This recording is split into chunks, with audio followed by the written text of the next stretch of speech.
Baik, perkenalkan, saya Juan Antonio dulu di 111-195. Saya di sini akan menjelaskan artikel saya dengan judul penerapan hukum perpajakan pada e-commerce di Indonesia di masa depan dalam perspektif global. Tujuan pembuatan video ini adalah untuk tugas mata kuliah Legal Research Methodology course. Baik, saya akan memulai.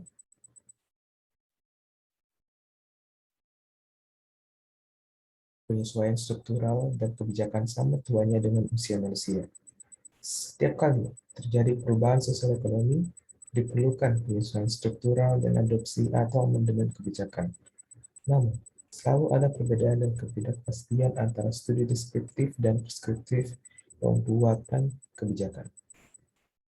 Batas antara administrasi perpajakan dan regulasi perpajakan tidak pernah jelas.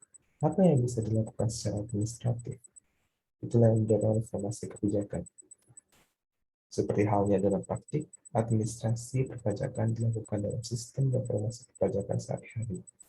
Salah satu pertimbangan terbesar yang dikenakan oleh otoritas pajak adalah bagaimana pajak dikumpulkan.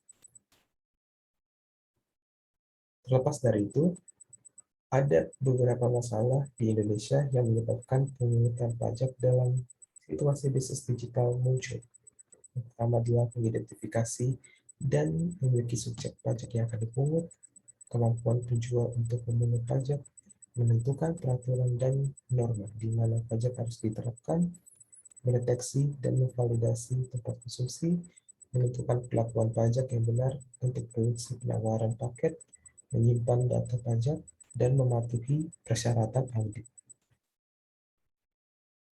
Pemerintah Indonesia harus memainkan fungsi yang menentukan dalam menciptakan dan menetapkan solusi masa depan untuk perpajakan e-commerce.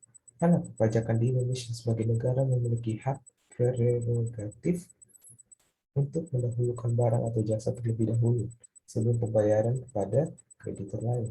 Tulisan ini dimaksudkan untuk membahas secara solusi ringan dan kebutuhan krusial dari pemerintah. Baik, dari beberapa perspektif dalam belakang, akhirnya ada dua pertanyaan adalah siapa yang akan membayar beban pajakan dan kepatuhan dan bagaimana Anda menentukan pajak yang dihasilkan. Ini memberikan gambaran tentang perkembangan teknologi dan perpajakan yang sedang berlangsung dan mungkin meninjau dinamika e-commerce. Kehadiran dan sifat dinamis inilah yang membuat kemajuan dalam masalah yang sangat penting dan menentukan solusi yang bukan merupakan kalibrasi, jalur, atau rekayasa ulang yang diatur terlalu ketat. Namun, kontur sistem pemungutan pajak e-commerce cukup fleksibel untuk mengakomodasi perkembangan teknis di masa depan. Metode penelitian yang digunakan untuk artikel ini adalah pendekatan juridis normatif dan pendekatan undang-undang. Analisis data dilakukan dengan metode teknik kualitatif, yaitu mensinkronisasi dan menafsirkan ketentuan hukum pajak dan hukum konsumen. Adapun bahan hukum yang pertama adalah hukum primer dengan yang mengikat hukum seperti norma atau aturan dasar, peraturan dasar, atau undang-undang, jurisprudensi dan lainnya. Selain itu juga ada bahan hukum sekunder seperti jurnal artikel dan pendapat pala. Dalam hal apa regulator harus berusaha untuk membatasi kemajuan teknologi secara lebih eksplisit? Berikut hasil penelitian saya. Sudah diterima secara luas bahwa hukum berkewajiban untuk mempengaruhi inovasi teknologi biaya dengan menetapkan kerangka hukum untuk perkembangan ini. Namun, regulator harus mengambil tindakan yang lebih langsung dalam situasi tertentu untuk meminta penggunaan teknologi dan nilai, dan juga pendekatan hukum siber dapat digunakan untuk membantu Indonesia dan otoritas pajak mempertahankan kepentingan termasuk pengumpulan pendapatan dari perpajakan. Solusi kepada otoritas pajak dalam penerapan teknologi dan hukum pajak sebagai berikut. Mengidentifikasi tempat tinggal pembeli, secara otomatis membebankan, menilai, dan mentransfer pajak untuk transaksi barang informasi untuk menurunkan biaya kepatuhan, dan menggunakan ekstranet online untuk meningkatkan pertukaran informasi antara otoritas pajak pemerintah, provinsi, dan pusat.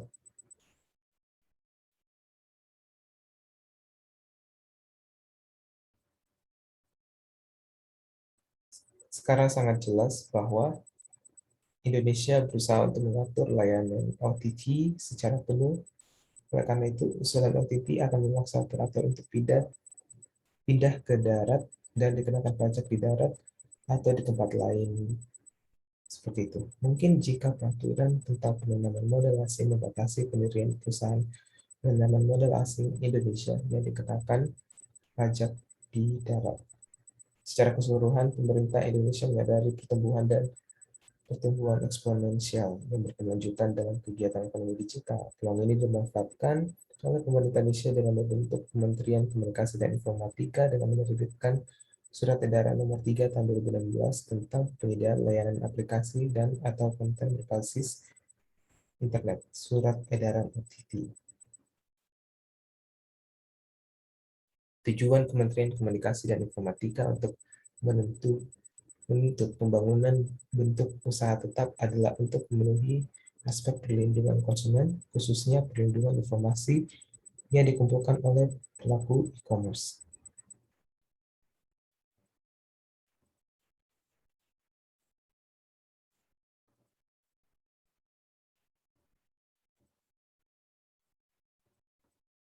Direktorat Jenderal Pajak melalui Peraturan Nomor SE-62 garis miring PJ garis miring 2013 tentang ketentuan pajak afirmasi atas transaksi e-commerce telah memetakan 4 model transaksi.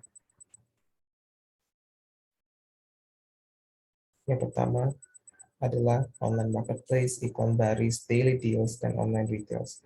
Sehingga bagaimana perusahaan e-commerce dapat mengidentifikasi keberadaannya ketika tidak berbasis di Indonesia.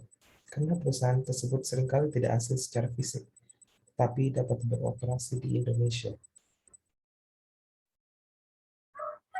Namun transaksi e-commerce seringkali tidak sederhana pada model di atas. Paling tidak akan ada situasi di mana transaksi e-commerce akan sulit dikenai pajak. Syarat pertama adalah transaksi melalui e-commerce mampu melintasi batas geografis antar negara, borderless.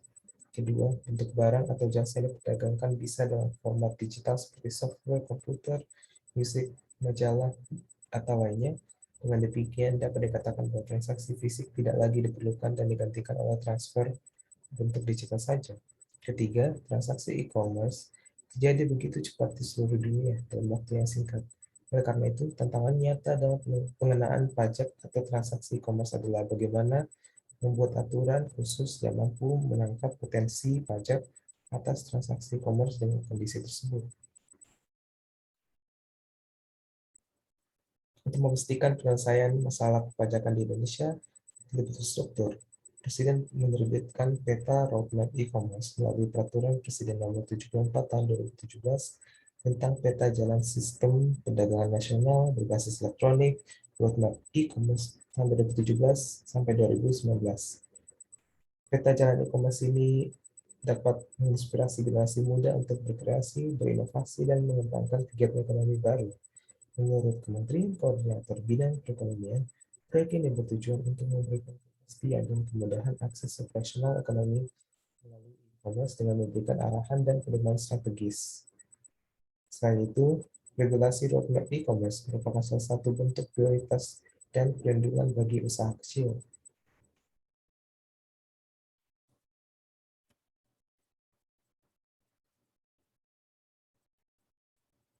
Solusi permasalahan bisnis e-commerce di Indonesia yang menjual produknya ke pelanggan asing dan bisnis e-commerce asing yang menjual produknya di Indonesia lebih bersifat konseptual dan fundamental. Bahkan dengan teknologi yang tepat untuk pemungutan pajak, Kebutuhan untuk menyesuaikan peraturan perpajakan nasional dan prinsip-prinsipnya dengan prinsip-prinsip perpajakan internasional harus direformasi agar teknologi tersebut dapat efektif. Satu-satunya solusi yang muncul dari pemerintah Indonesia adalah dengan membentuk amnesti pajak.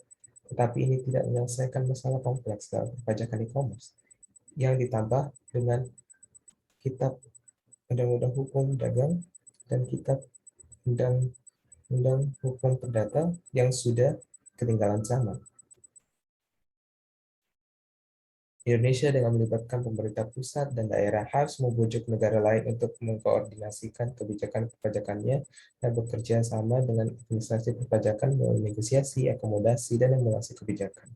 Menyadari bahwa negara tidak dapat lagi merumuskan dan menegakkan kebijakan perpajakan secara mandiri tidak berarti bahwa status negara sebagai aktor internasional menurun. Berikut penjelasan saya sebagai penulis melalui artikel yang telah saya buat. Terima kasih telah mendengarkan video ini. Semoga bermanfaat dan membuka perspektif baru untuk menyelesaikan masalah perpajakan di Indonesia. Terima kasih.